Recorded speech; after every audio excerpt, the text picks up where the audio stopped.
আসসালামু আলাইকুম, কেমন আছেন সবাই? আলহামদুলিল্লাহ আমি অনেক ভালো আছি। আমার ছোট মেয়ে এবং কি মেজো মেয়ে ২ টারে আজকে পরীক্ষা, বার্ষিক পরীক্ষা শুরু।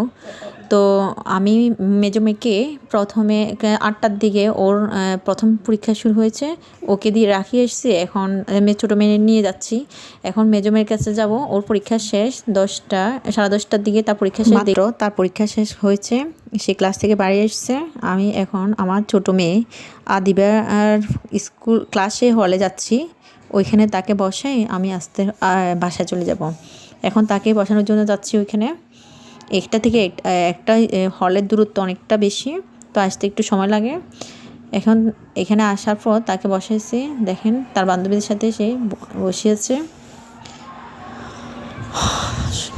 তারা একটা আমার নোট খাতা আমি দিয়েছি একটু বসি দেখার জন্য। তারপর আমরা ক্লাসে শিক্ষক আসার সাথে সাথে আমরা চলে আসি। এটা কালকের একটা ভিডিও। পরীক্ষা শেষ হওয়ার পর তারা একটু আনন্দ করছে, ওইটা আমি একটু ভিডিও নিলাম, তা আপনাদের মাঝে শেয়ার করতেছি। সব গার্জিয়ানের বাইরে দাঁড়িয়েছে ছাত্রছাত্রী তাদের ছেলে মেয়েদেরকে নেওয়ার জন্য। সবাই অপেক্ষা করে, কিছু গার্জিয়ান চলে যায় আর কিছু গার্জিয়ান থাকে।